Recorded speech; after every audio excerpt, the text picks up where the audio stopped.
경기도 오산시의회 전 의장이 성범죄 혐의를 받아 구속된 가운데 민주당 차원의 대국민 사과는 물론 특히 지역 정과에서 책임 있는 안민석 전 의원의 사과가 필요하다는 요구가 빗발치고 있습니다. 이 정치인의 도덕성 및 윤리성 문제가 이 사건을 통해 뒤늦게 알려지면서 여론의 질타를 피할 수 없게 된 상황인데다가 그런 인물이 지역 정관의 유력 직책을 차지하고 있었고 선거에도 나온 바 있다는 점에서 민주당 내 정당 공천상의 난맥이 고스란히 드러났다는 지적을 피할 수 없게 됐습니다. 자, 그리고 그 죄질도 정말 최악인 것으로 드러났는데요. 관련 소식 잠시 후 상세히 전달합니다.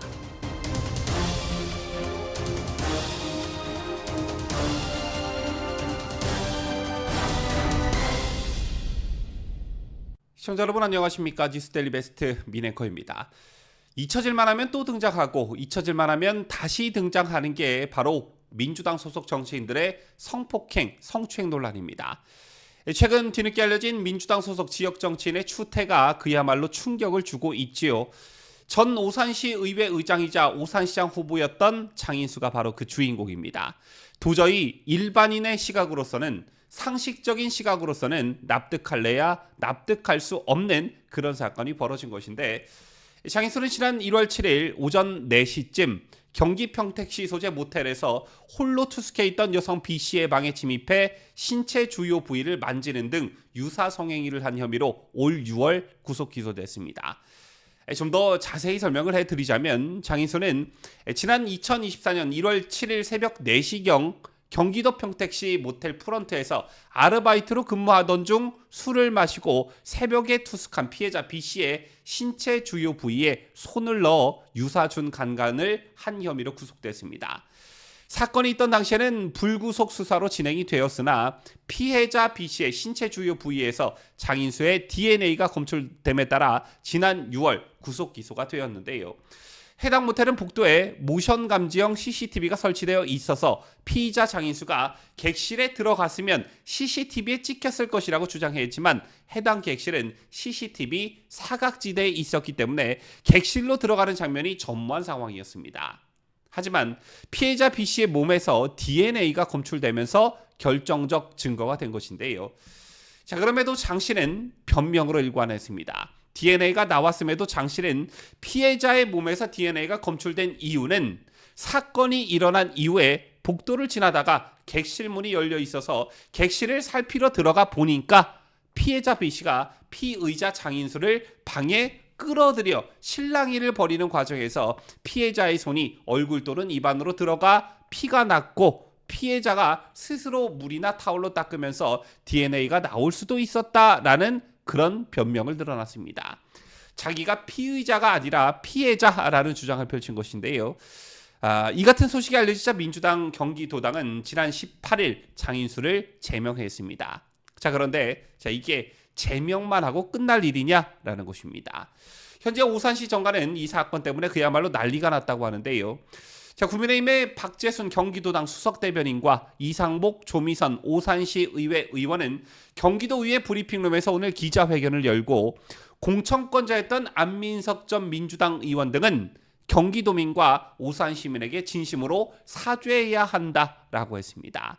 자, 이게 오산시민들에 대한 최소한의 예의가 아니겠느냐라는 것이죠. 박 대변인 등에 따르면 장인수는 지난 동시 지방선거에서 민주당 전략공천을 받아 시장 후보로 출마했던 정치인이고 선거 당시 안민석 의원의 전폭적인 지지는 물론 현 김동연 경기도지사의 지원 연설까지 받았던 인물입니다.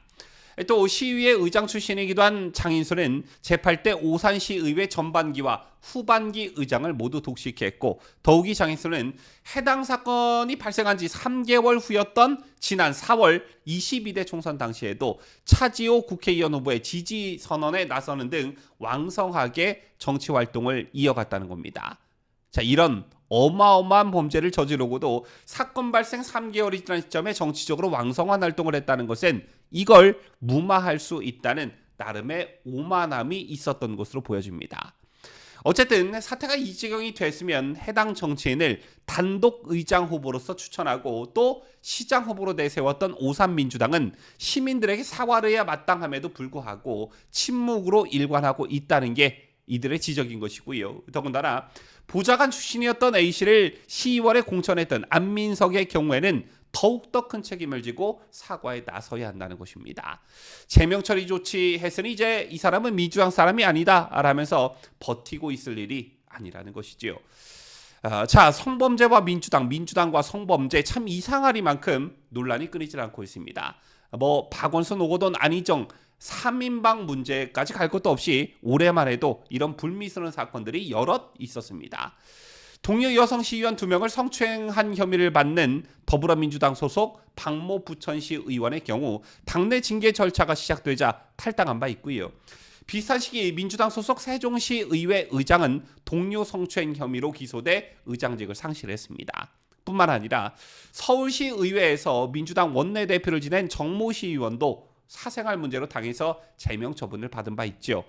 새처럼 하루가 멀다 하고 민주당 인사가 관련된 성추문 소식이 끊임없이 이어지고 있는 그런 영국입니다. 그런데 민주당 소속 정치인들의 이런 추세는 지위 고하를 막론하고 벌어지고 있다는 것입니다. 2018년 안희정 전 충남지사의 수행비서 성폭행 사건, 그리고 민병두 전 의원 성추행 미투 논란, 또 2020년에는 박원순 전 서울시장의 비서 성희롱과 오거돈 전 부산시장의 여직원 강제추행 사건이 연이어서 터졌죠. 여기에 그치는가 했더니 2021년에는 민주당 지역위원장과 부산시 의원이 각각 식당에서 종업원을 성추행하는 일이 있었고요. 지난해에는 당 정책위 의장 원내수석까지 지낸 삼선의 박완주 의원이 보좌진에 대한 성범죄 의혹으로 당에서 제명되는 일이 있었습니다. 종합하자면 대선주자급 시도지사부터 중진국회의원, 그리고 지역위원장과 지방자치단체 의원까지 지위 고하를 막론하고 성범죄를 저지르고 있다는 것입니다. 즉 이러한 이해 못할 성과 관련한 이상한 인식들이 만연해 있다라고 볼 수 있는 것이겠지요. 그 중에서 특히 과거 성범죄 사건 피해자 편에 섰던 인권 변호사로 이름을 날린 박원순 시장이 스스로 의혹에 휘말린 것은 민주당 입장에서는 정말 충격적이었고, 그 때문에 서울 보궐선거가 열리고 참패한 것이 정권 교체의 결정적 계기가 됐음에도 불구하고 민주당 차원의 자정 노력을 기울이지 않았다는 게 계속해서 입증이 되고 있습니다. 자기 박원순의 묘를 민주열사무역으로 옮기더니 박원순을 옹호하는 다큐멘터리까지 만든 세력에게 대체 뭐를 기대할 수 있겠냐마는 참 해도 너무하는 게 아닌가 싶습니다. 지금까지 저는 자유대한민국을 수호하는 뉴스데일리 베스트 민앵커였습니다.